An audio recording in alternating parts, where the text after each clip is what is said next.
Sudah lewat musim hujan kesekian. Musim bahkan bosan menunggu. Lagi pula, musim mana yang mau menunggu? Aku sudah lama berteman dengan musim. Mereka selalu datang tepat waktu. Sedetik pun tak akan terlewat. Perhitungan mereka presisi sekali, akurat. Aku berjanji menunggumu. Suaranya tegas bergetar. Getarannya tampak jelas pada gerak-gerik jakun yang sedari dulu menjadi magnet penggait para wanita, termasuk aku. Apa dia tidak melihat mukaku acuh begini? Aku tidak punya apa-apa. Aku tahu, aku tidak punya apa-apa. Aku, ucapannya berhenti di situ. Kerongkongan di balik organ kelaki-lakiannya menghalangi kata-kata keluar dari mulutnya. Tercekat. Kau memang tak punya apa-apa kan? Keberanian pun kau tak punya. Pengecut. Aku merutuki keberadaannya seolah dia adalah lelaki berkelakuan tak ada benarnya. Mungkin pengemis penipu yang bilang kakinya cacat dan punya mobil sport di garasi rumah mewah lantai 2 yang mangkal di perempatan rumah makan itu beribu kali lebih mulia daripada dia. Dia lelaki yang tak tahu harus aku sebut sebagai apa. Aku percaya padamu. Hei, suara siapa itu baru saja? Dia meraih tanganku, memegangnya. Lama sekali dia memegangnya. Kemudian, dari dalam sakunya muncullah benda itu.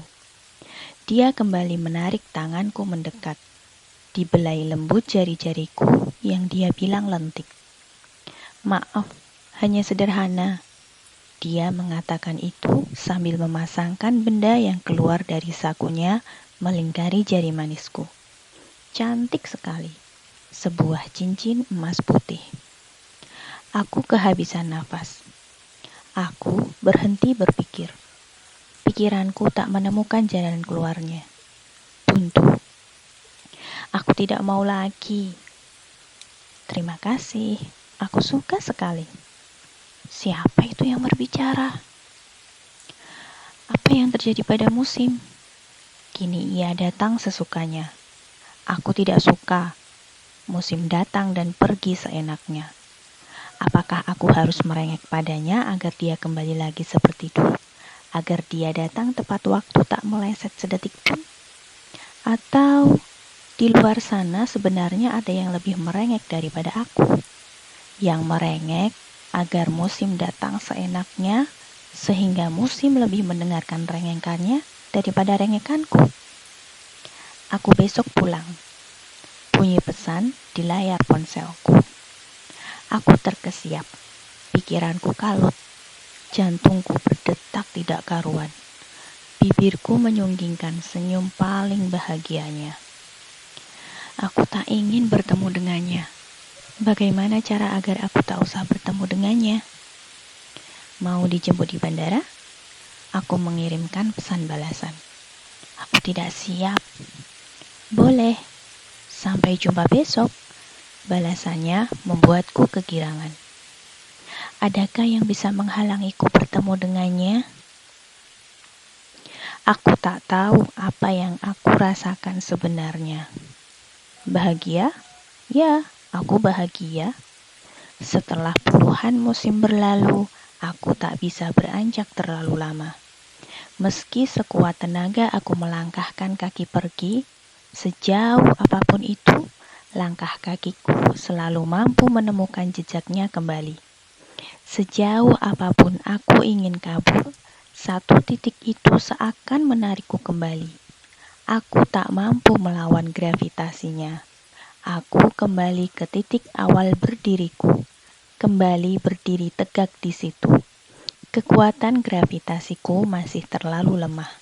Aku kembali ke orbitnya, tak mampu pergi. Tak mampu atau tak mau? Takut. Ya, aku takut. Aku tidak terlalu berani mengulang hal serupa. Aku masih memiliki mimpi buruk.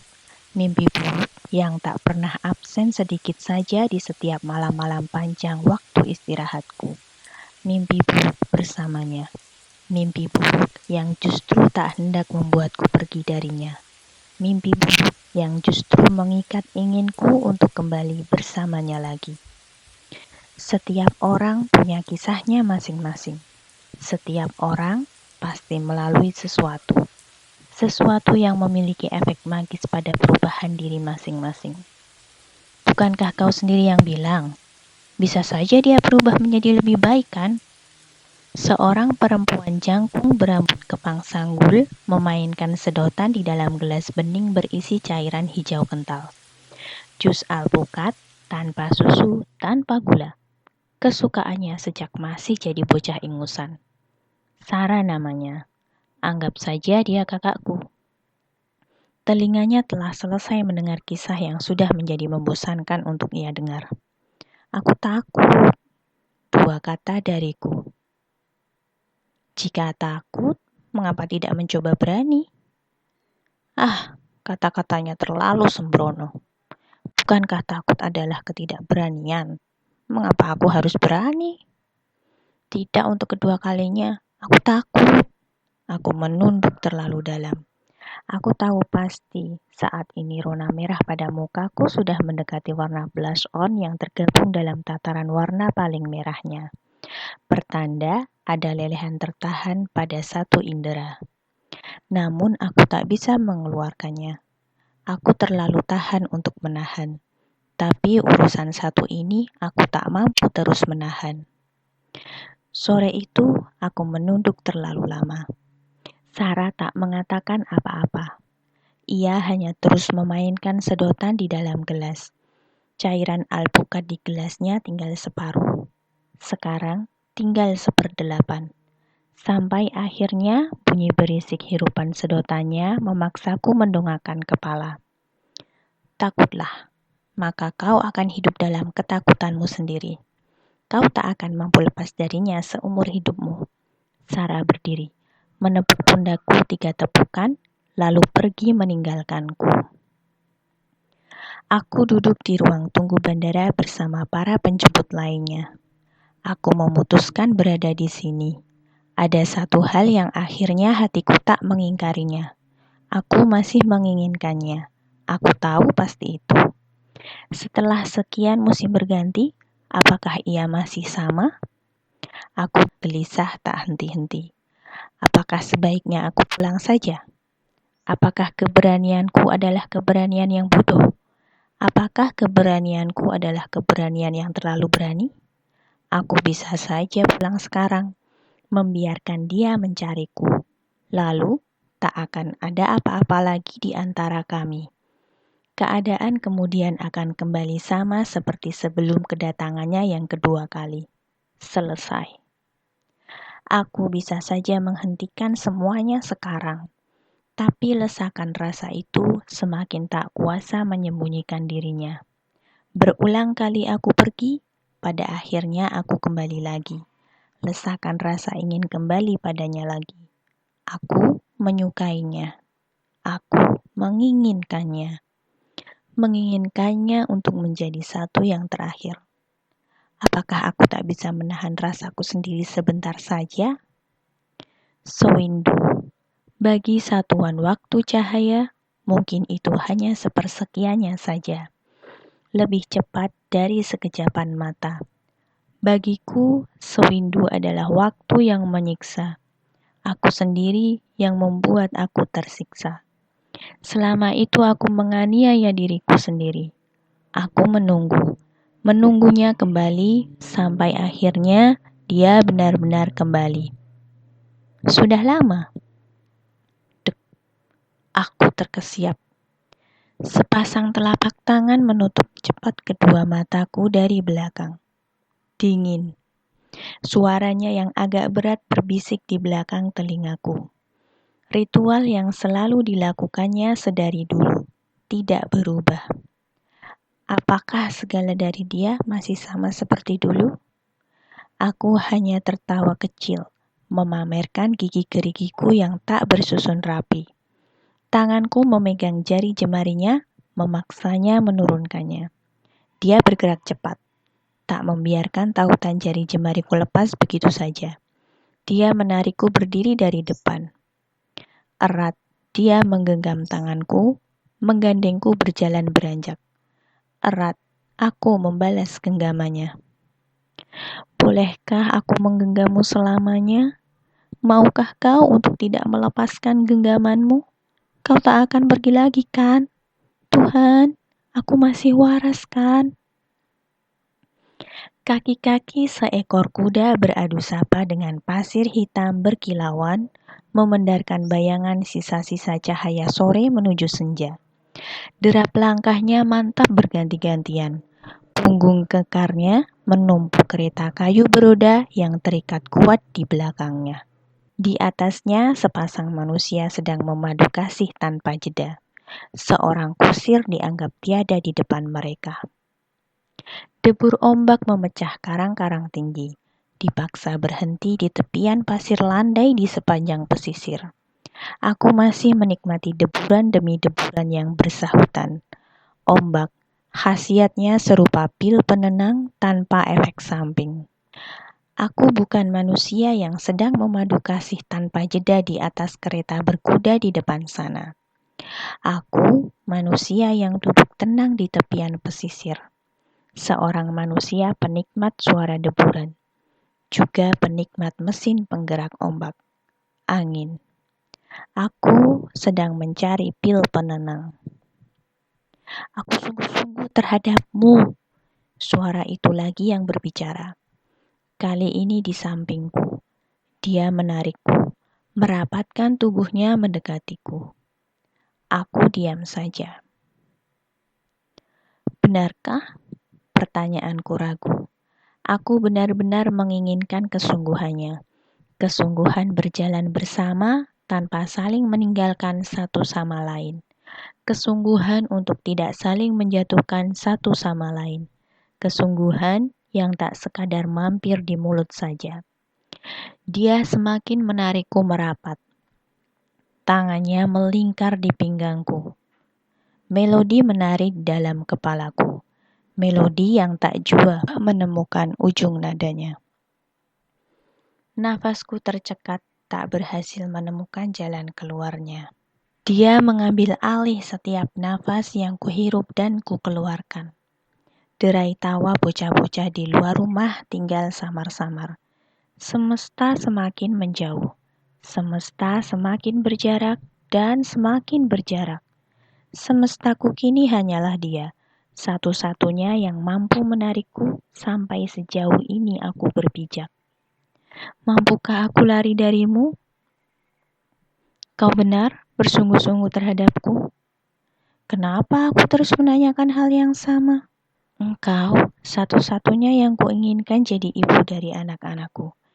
Dia memainkan cincin yang terpasang sempurna di jari manisku. Aku, iya, kamu, aku milikmu seutuhnya. Rapat-rapat dia memelukku. Cumbuannya mendarat sekali, 2 kali, 3 kali, bertubi-tubi. Seakan dia tak menginginkan aku pergi. Benarkah seperti itu? Tuhan, kemana kewarasanku pergi? Spektrum warna sedang bergiliran bergantian menampakkan diri. Energi langit tercurah terkumpul menjadi satu di pergantian siang menuju malam. Merah-merah seperti api. Terkadang bercampur bersama jingga, ungu, atau sian. Suka tak suka, terang harus menjadi gelap. Suka tak suka, aku tak punya kuasa menetapkan siang akan selalu siang. Aku tak bisa punya andil untuk menahan malam agar tak usah hadir. Deru ombak semakin menjadi. Derunya turut masuk ke dalam hati. Aku ingin berteriak sekencang suara mencapai oktav tertingginya mengalahkan suara debur ombak senja itu. Teriakan yang akhirnya memutuskan untuk mengubah dirinya menjadi lelehan air mata tak berhenti. Sarah, dia akhirnya pergi. Kali ini aku tak menunduk dalam-dalam lagi. Aku menatap Sarah tajam, tanpa ada sedikit pun lelehan kristal bening keluar dari ujung panca indera pertamaku. Kafe pojok kampus masih setia menjadi tempat singgahku menemui Sarah. Sarah ganti menatapku.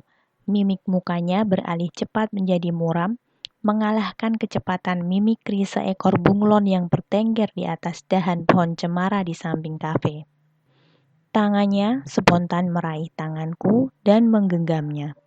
Tak ada suara tanya keluar dari mulutnya, namun pandangannya menyiratkan kata tanya. Seorang wanita yang lebih baik telah datang kepadanya.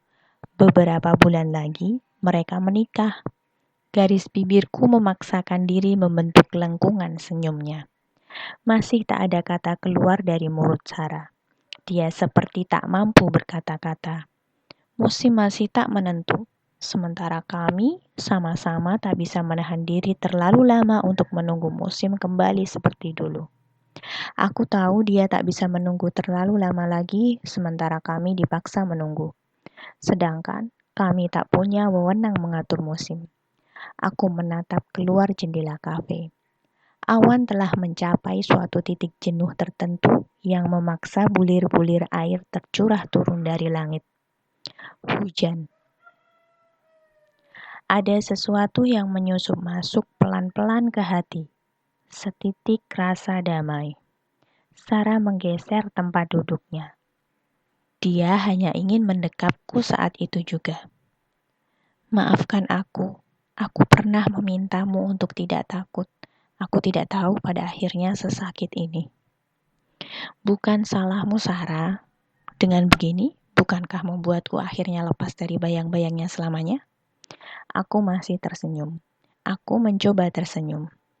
Sarah melepaskan dekapannya, memegang bahuku, dan menatapku lekat-lekat. Apakah karena dia kau akhirnya banyak berubah seperti ini? Aku tertawa ringan.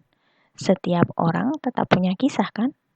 Kisahku yang terakhir bersamanya memang memiliki efek magis untukku. Tenang, Sarah, bukan karena dia, tapi karena dia, karena Tuhan.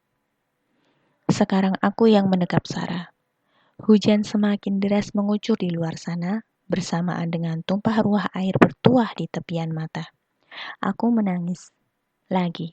Atas kebodohan-kebodohan yang pernah sengaja tak aku coba hentikan. Atas pengkhianatan-pengkhianatanku terhadap Tuhan. Aku ingin dia bahagia. Aku juga ingin aku bahagia. Bersamanya, aku merasa bahagia. Namun jika kebersamaannya bersamaku adalah kebersamaan yang mengkhianati Tuhan, aku tak tahu lagi harus bagaimana. Maka aku membiarkannya mengambil keputusan untuk pergi. Dan aku memutuskan untuk tidak lagi bersikeras menahannya di sini.